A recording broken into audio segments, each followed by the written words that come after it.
പശ്ചിമ ബംഗാളിൽ നിയമസഭാ തിരഞ്ഞെടുപ്പിന്റെ കാഹളം മുഴങ്ങിക്കഴിഞ്ഞു.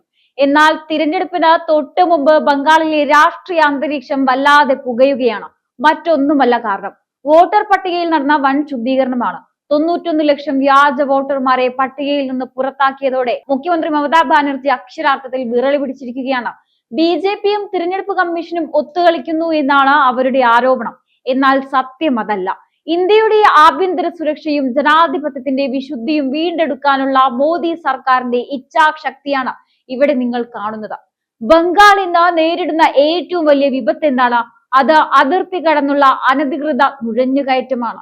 വർഷങ്ങളായി തൃണമൂൽ കോൺഗ്രസ് ഇവിടെ ചെയ്തുകൊണ്ടിരിക്കുന്നത് എന്താണെന്ന് നമുക്കെല്ലാം അറിയാം. വോട്ട് ബാങ്ക് ഭദ്രമാക്കാൻ വേണ്ടി മാത്രം ബംഗ്ലാദേശിൽ നിന്നും മറ്റും എത്തുന്ന നുഴഞ്ഞുകയറ്റക്കാരെ മമത ഇരു കൈയും നീട്ടി സ്വീകരിച്ചു. അവർക്ക് റേഷൻ കാർഡും വോട്ടർ ഐഡിയും ഉണ്ടാക്കി നൽകി.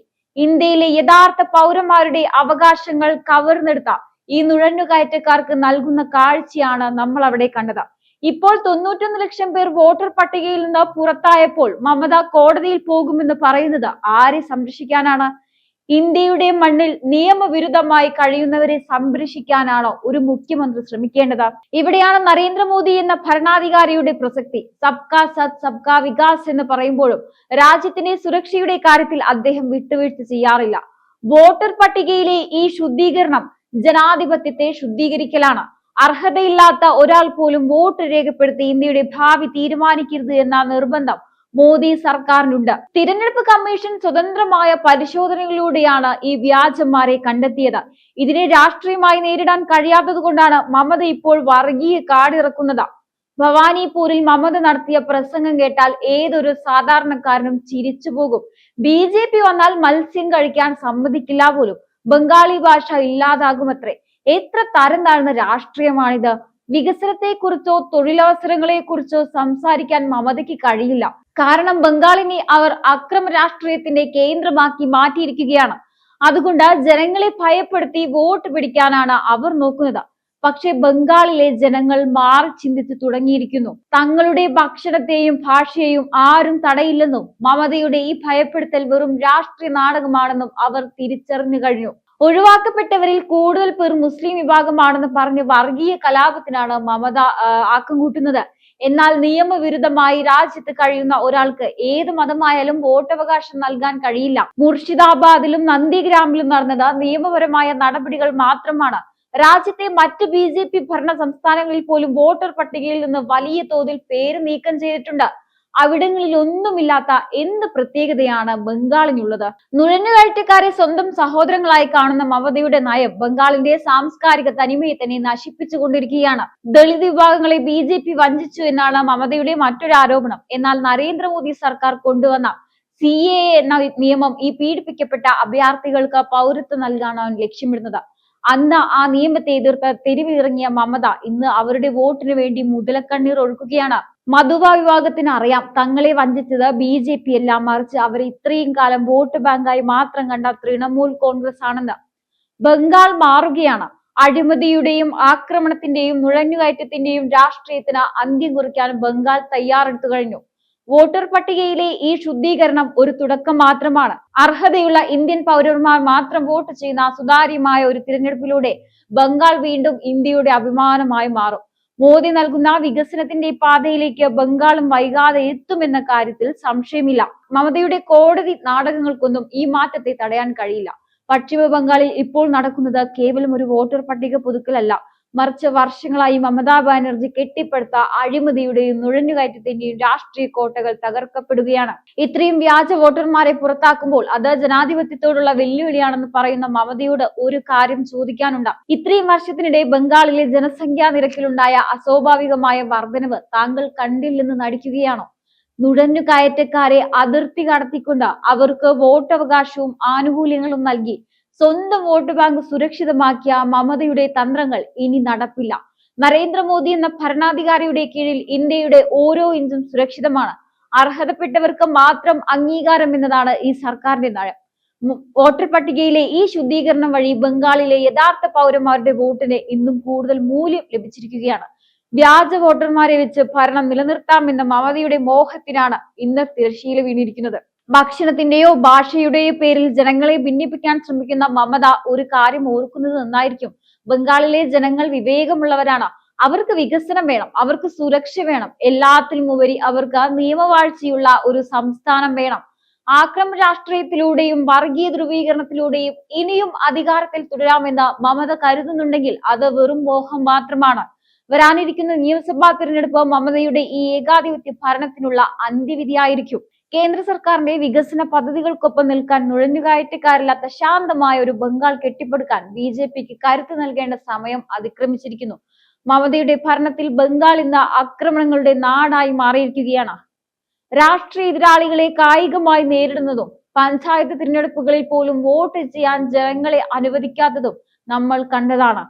വോട്ടർ പട്ടികയിൽ കൃത്രിമം കാണിക്കുന്നത് മമതയുടെ രാഷ്ട്രീയ ശൈലിയുടെ ഭാഗമാണ്. ഇപ്പോൾ കേന്ദ്ര ഏജൻസികളും തിരഞ്ഞെടുപ്പ് കമ്മീഷനും ഇടപെട്ട് ഈ കള്ളക്കളി തടയുമ്പോൾ അവർക്ക് കോടതിയിൽ അഭയം തേടേണ്ടി വരുന്നു. ഇത് സത്യത്തിന്റെ വിജയമാണ്. ഇന്ത്യയുടെ ആഭ്യന്തര സുരക്ഷയുടെ കാര്യത്തിൽ യാതൊരു വിട്ടുവീഴ്ചയുമില്ലാത്ത ആഭ്യന്തരമന്ത്രിയാണ് അമിത്ഷാ. ബംഗാളിലെ നുഴഞ്ഞുകയറ്റം രാജ്യത്തിന് ഭീഷണിയാണെന്ന് അദ്ദേഹം പലതവണ മുന്നറിയിപ്പ് നൽകിയിട്ടുണ്ടായിരുന്നു. വോട്ടർ പട്ടികയിലെ ഈ വ്യാജന്മാരെ കണ്ടെത്തിയത് അമിത്ഷായുടെ കൃത്യമായ ആസൂത്രണത്തിന്റെ ഫലമാണ്. മമതാ ബാനർജി വോട്ട് ബാങ്ക് ലക്ഷ്യമിട്ട് അതിർത്തികൾ തുറന്നിട്ടപ്പോൾ നിയമപരമായ പരിശോധനകളിലൂടെ ആ പഴുതുകൾ അടയ്ക്കുകയാണ് മോദി ഷാ കൂട്ടുകെട്ട് ചെയ്തത്. ചാണക്യതന്ത്രങ്ങളിലൂടെ തൃണമൂലിന്റെ അടിത്തറ ഇളക്കാൻ അമിത്ഷായ്ക്ക് കഴിഞ്ഞിരിക്കുന്നു. ഒരു വശത്ത് നരേന്ദ്രമോദി തന്റെ വികസന പ്രവർത്തനങ്ങളിലൂടെ ബംഗാളിലെ സാധാരണക്കാരുടെ മനസ്സിൽ ഇടം പിടിക്കുമ്പോൾ മറുവശത്ത് അമിത്ഷാ പാർട്ടി സംവിധാനത്തെ ശാന്തമാക്കി മമതയുടെ അഴിമതി ഭരണത്തെ ഓരോ വാർഡുകളിലും ചോദ്യം ചെയ്യുകയാണ്. ഈ ഇരട്ട പ്രഹരമേറ്റാണ് മമത ഇപ്പോൾ സമനില തെറ്റിയതുപോലെ സംസാരിക്കുന്നത്. ഇത്രയും വോട്ടർമാരെ പുറത്താക്കിയത് BJP അല്ല, മറിച്ച് തിരഞ്ഞെടുപ്പ് കമ്മീഷനാണ്. പക്ഷേ ആ കള്ളത്തരങ്ങൾ വെളിച്ചത്ത് കൊണ്ടുവരാനുള്ള രാഷ്ട്രീയ സാഹചര്യം ഒരുക്കിയത് മോദി സർക്കാരിന്റെ ഇച്ഛാശക്തി തന്നെയാണ്. അമിത്ഷാ പാർലമെന്റിൽ പറഞ്ഞിട്ടുള്ളതുപോലെ ഓരോ നുഴഞ്ഞുകയറ്റക്കാരെയും കണ്ടെത്തി പുറത്താക്കും എന്ന വാക്കിന്റെ നടപ്പിലാക്കലാണ് നിങ്ങളിപ്പോൾ അവിടെ കണ്ടത്. ബംഗാളിന്റെ മണ്ണിൽ അനധികൃതമായി താമസിച്ച് വോട്ട് രേഖപ്പെടുത്തി ഇന്ത്യയുടെ വിധി നിശ്ചയിക്കുന്ന കാലം അവസാനിച്ചു. മമത എത്ര തന്നെ കോടതിയിൽ പോയാലും BJPയുടെയും മോദി ഷാ കൂട്ടുകെട്ടിന്റെയും ഈ പോരാട്ടം രാജ്യത്തിന്റെ സുരക്ഷയ്ക്ക് വേണ്ടിയുള്ളതാണ്. ഇത് ബംഗാളിലെ യഥാർത്ഥ പൗരന്മാർക്ക് വേണ്ടിയുള്ള പോരാട്ടമാണ്. മമതാ ബാനർജി എന്ന ഏകാധിപതിയുടെ ഭരണത്തിന് അന്ത്യം കുറിക്കാൻ മോദിയും അമിത്ഷായും ചേർന്ന് ഒരുക്കിയ ഈ പടയോട്ടം ഇനി തടയാൻ ആർക്കും കഴിയില്ല. വ്യാജ വോട്ടർമാരുടെ പിൻബലത്തിൽ ജയിച്ചു വരാമെന്ന തൃണമൂലിന്റെ മോഹം ഈ തിരഞ്ഞെടുപ്പോടെ അവസാനിക്കും. നുഴഞ്ഞുകയറ്റക്കാരില്ലാത്ത, ആക്രമണങ്ങളില്ലാത്ത, ശാന്തിയും സമാധാനവുമുള്ള ഒരു സുവർണ ബംഗാൾ വീണ്ടെടുക്കാൻ പോവുകയാണ്. പശ്ചിമ ബംഗാളിൽ ഇപ്പോൾ നമ്മൾ കാണുന്നത് ഒരു രാഷ്ട്രീയ യുഗത്തിന്റെ അന്ത്യമാണ്. ഇത്രയും വോട്ടർമാരെ അവിടെ നിന്ന് പുറത്താക്കുമ്പോൾ മുഖ്യമന്ത്രി മമതാ ബാനർജിക്ക് ഉണ്ടാകുന്ന ഈ വെപ്രാളം ഒരു കാര്യം അടിവരയിടുന്നു. ഇത്രയും കാലം ദീദി ബംഗാൾ ഭരിച്ചിരുന്നത് ജനപിന്തുണ കൊണ്ടല്ല, മറിച്ച് നുഴഞ്ഞുകയറ്റക്കാരെയും വ്യാജ വോട്ടർമാരെയും ഉപയോഗിച്ചുള്ള കൃത്രിമങ്ങളിലൂടെയാണ്. വോട്ടർ പട്ടികയിലെ ഈ ശുദ്ധീകരണം വെറുമൊരു നടപടിയല്ല, മറിച്ച് ബംഗാളിലെ യഥാർത്ഥ പൗരന്മാരുടെ അവകാശങ്ങൾ തിരിച്ചുപിടിക്കലാണ്. മോദി സർക്കാരും അമിത്ഷായും ചേർന്ന് ഈ പഴുതുകൾ അടയ്ക്കുമ്പോൾ ജനാധിപത്യം അതിന്റെ പൂർണ്ണമായ അർത്ഥത്തിൽ ബംഗാളിൽ നടപ്പിലാക്കുകയാണ്. ദീദി ഇപ്പോൾ പയറ്റുന്ന ഈ ഭക്ഷണത്തിന്റെയും ഭാഷയുടെയും രാഷ്ട്രീയമൊന്നും ഇത്തവണ ചെലവാവാൻ പോകുന്നില്ല. ജനങ്ങളെ വികസനത്തിന്റെ പേരിൽ നേരിടാൻ ധൈര്യമില്ലാത്തത് കൊണ്ടാണ് ദീദി ഇത്തരം ആരോപണങ്ങൾ ഇപ്പോൾ ഉന്നയിക്കുന്നത്.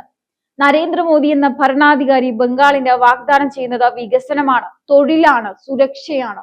അമിത്ഷായുടെ കർക്കശമായ നിലപാടുകൾ നുഴഞ്ഞുകയറ്റക്കാർക്ക് അന്ത്യശാസനം നൽകിക്കഴിഞ്ഞു. ബംഗാളിലെ ഓരോ സാധാരണക്കാരനും ഇപ്പോൾ തിരിച്ചറിഞ്ഞു കഴിഞ്ഞു, തങ്ങളെ ഇത്രയും കാലം ഇരുട്ടിൽ നടത്തിയത് മമതയുടെ പ്രീണന രാഷ്ട്രീയമാണെന്ന്.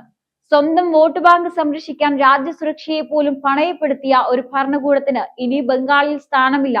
വോട്ടർ പട്ടികയിലെ ഈ ശുദ്ധീകരണം ശുഭകരമായ ഒരു മാറ്റത്തിന്റെ തുടക്കമാണ്. ഏപ്രിൽ 23-ന് വോട്ടെടുപ്പ് നടക്കുമ്പോൾ വ്യാജന്മാരുടെ തണലില്ലാതെ, ഭയമില്ലാതെ ജനങ്ങൾ പോളിംഗ് ബൂത്തിലെത്തും. അത് മമതാ ബാനർജിയുടെ ഏകാധിപത്യത്തിനുള്ള മറുപടിയും നരേന്ദ്രമോദിയുടെ നേതൃത്വത്തിലുള്ള പുതിയൊരു ബംഗാളിനായുള്ള ചുവടുവെപ്പുമായിരിക്കും. അഴിമതിയും ആക്രമണവും നുഴഞ്ഞുകയറ്റവും ഇല്ലാത്ത, സാംസ്കാരികമായി ഉന്നതിയിലുള്ള ആ പഴയ ബംഗാളിനെ നമുക്ക് തിരികെ കൊണ്ടുവരണം. ദീദിയുടെ നാടകങ്ങൾക്ക് ഇനി കർട്ടൻ വീഴാൻ സമയമായി. എന്തായാലും ഈ ഒരു വിഷയത്തെക്കുറിച്ചുള്ള നിങ്ങളുടെ അഭിപ്രായങ്ങൾ കമന്റ് ബോക്സിൽ രേഖപ്പെടുത്തുക. മറ്റൊരു വിഷയവുമായി വീണ്ടും കാണാം. നന്ദി.